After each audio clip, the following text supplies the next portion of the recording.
Okay, hey, you can see my reflection there. Isn't that pretty? I wanted to talk a little bit more about this woke right thing. And I've just completed a podcast, recording a podcast with Devout Agnostic, which ought to be posted soon on my Substack channel, or my Substack page, rather. But I wanted to talk about this particular post that Konstantin Kisin, who I'm given to understand is one of the people on the site Trigonometry. He posted this, and I don't know who he's responding to in this post, but it's not really important. As far as just trying to get my finger on what the woke right is, and everything I've heard about the woke right, it's from Aaron McIntyre and I don't know, a few other commentators who just sort of talk about how ridiculous and stupid it is, and and the main proponent of it, well, there's like three or four people who talk about it or who cite the woke right as a thing. But anyway, I won't get into the weeds about that, because we talk about that on our podcast, which should be available for your listening pleasure soon. So this is something where he puts down these bullet points about what the woke right is. This first paragraph of this post, he says, "I'm glad we started a conversation about the woke right, blah, blah, blah. It's not a term I've been particularly attracted to." Skipping down. "In fact, given how many people are upset by it, I hereby withdraw the term woke right. On one condition: you provide a better term to describe the fringe of the right, which replicates every key aspect of wokeness." Okay, and I thought this would be something interesting to respond to, because this is helpful for me, who's still trying to get a handle on what is meant by woke right. And it seems to be something that most people who know about it are talking about it being ridiculous, and the vast majority of people don't know about it at all. You say woke right to them, and they don't know what that means, what it's referring to. But okay, so he's saying these are the things that people who are woke right are saying, and by woke right he means not that these are things that people say who are like fake right, like rhinos or neocons or something like that. This is in fact, what he calls the woke right seems to be something that others would call, the fever swamps of the far right or whatever. So here are some bullet points that he has. I think so many of these are so weaselly worded that I find almost all of them to be irritating just in how they put the matter, but I'm just going to respond to them anyway. Okay, so the first bullet point he gives: thinking the West is bad and siding with its enemies. There's only one thing he could mean here, and it's the Russia thing. I don't know what else he could be referring to when he says thinking the West is bad and siding with its enemies.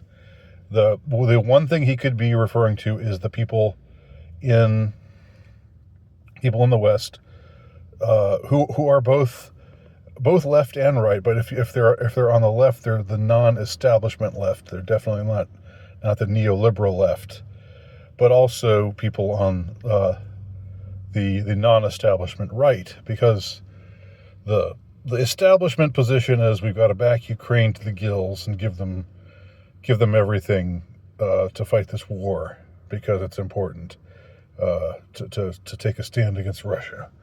Russia. Okay. And what Kissen, how he characterizes those who think otherwise, is that we think the West is bad and are siding with its enemies. Okay, you see how weaselly that is? No, we don't think the West is bad. In fact, given the broad depth of the West culturally, we think the West is good and in need of defense. But it's the people who are now in charge of the political institutions of the West who are bad and who are promoting a shit ton of bad things. Drag queen story hour. I could go on, but things that are hardly traditionalist, hardly Western, except in the sense of being, part of the negative trends that have characterized the intellectual classes of the Western world for the last 50 or 60 years. So yeah, the West that supports LGBT, being promoted everywhere, and abortions being promoted everywhere, and drag queen story hour, sexualizing the youth, that is bad.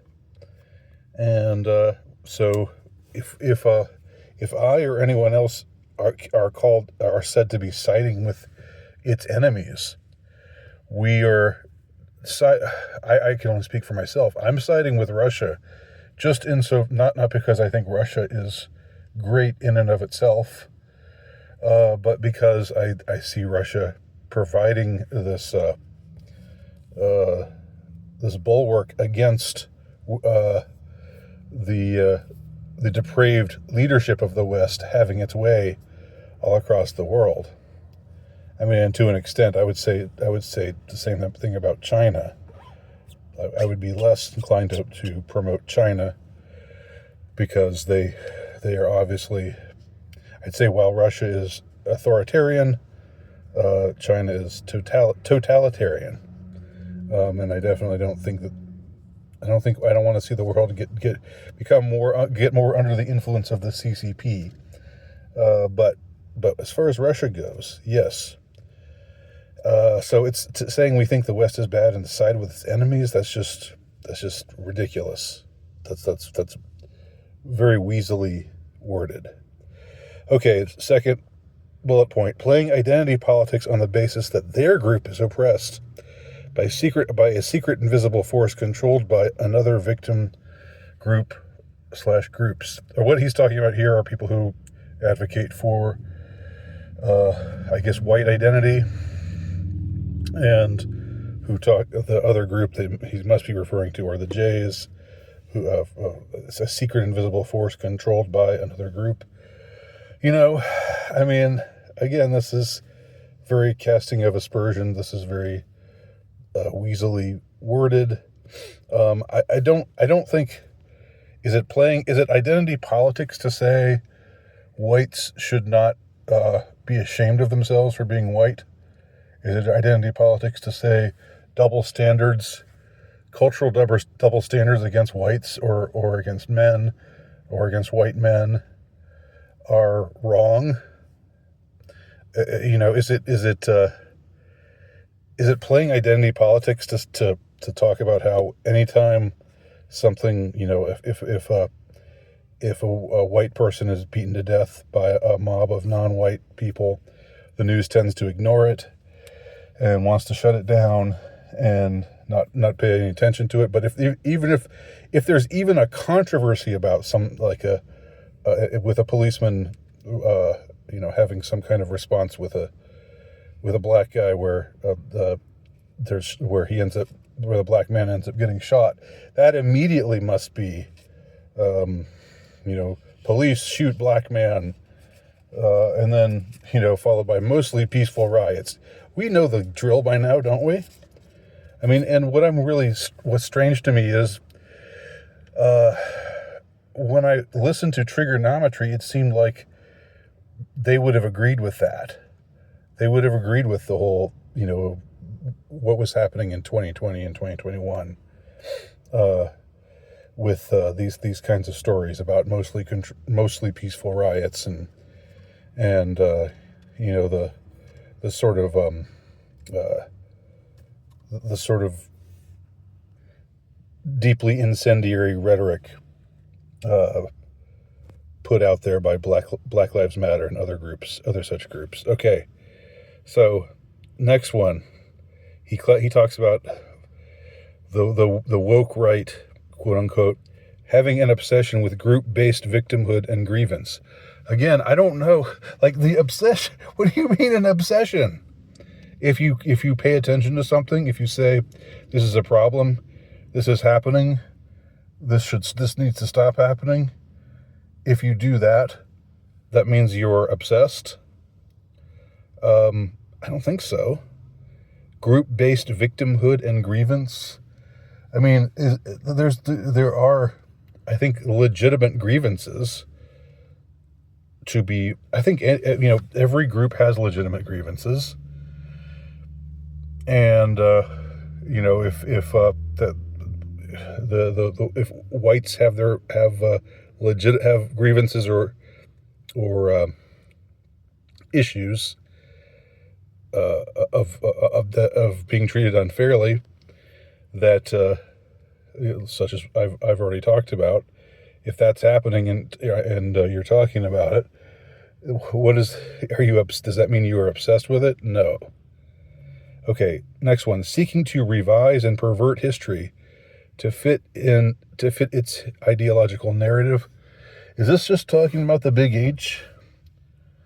Is this talking about the big H? Because I don't know a very small subgroup is talking about the numbers of the big H not being real, or how they ought to be revised, or how this such and such a place wasn't really an extermination camp or whatever, and how they died of typhus and that sort of thing. That's a very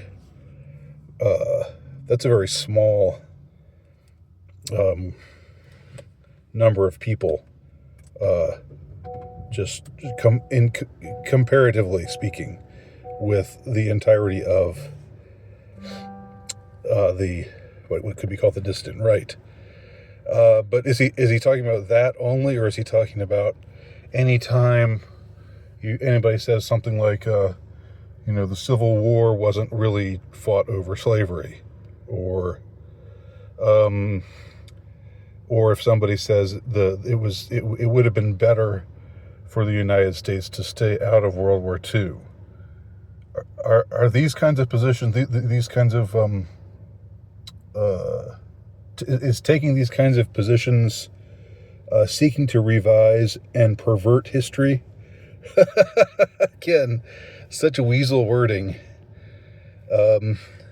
No, they're dissident ideas. They're notions that deserve a hearing.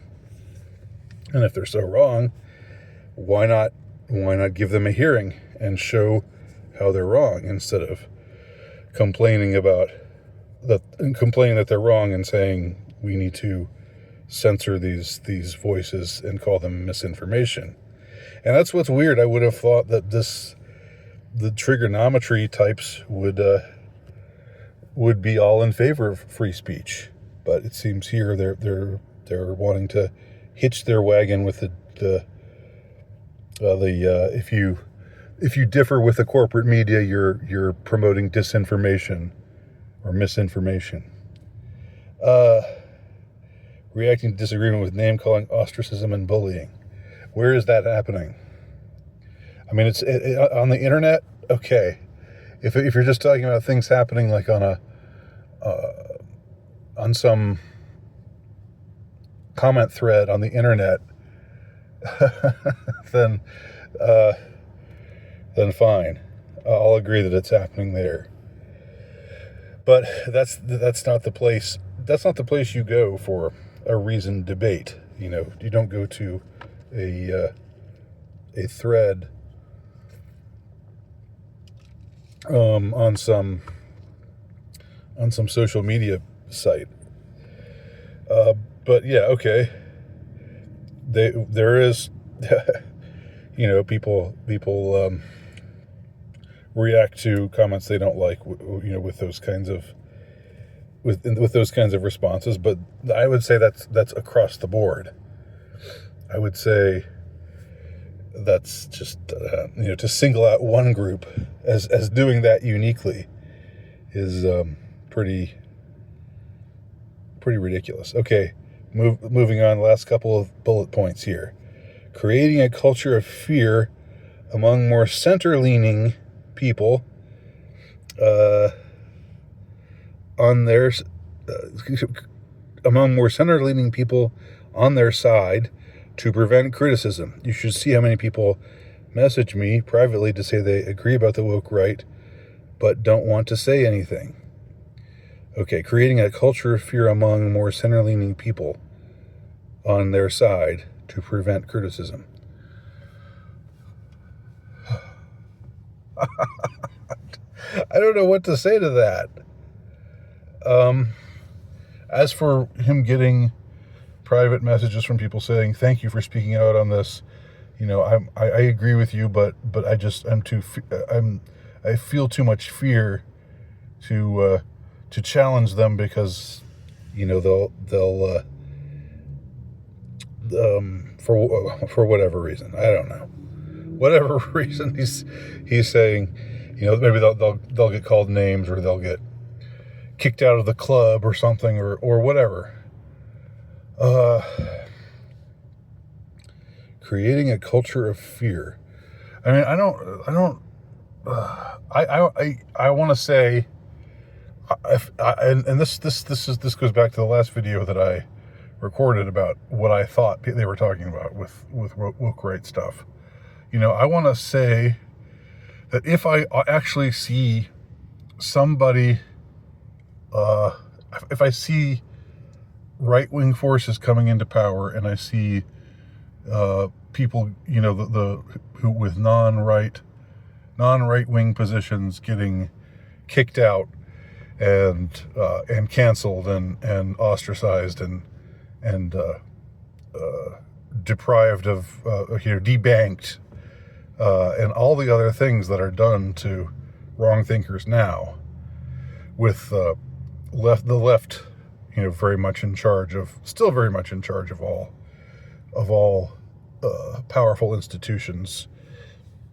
If I actually see that happening, I will say that this is wrong. This is happening now, and I don't support it. But I'm not seeing that happening because again, I don't see I don't see a right-wing takeover of cultural institutions. I don't see that happening.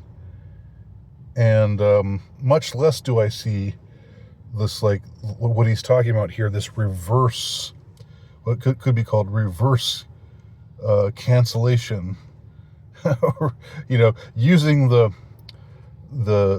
methods of the left over the last 5 or 10 years especially, but in a lesser extent over the last 30 or 40 years.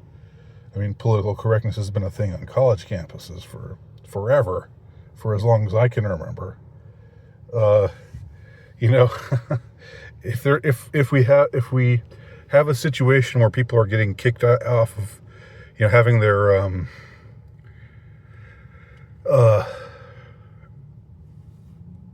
status revoked, we have if we have professors who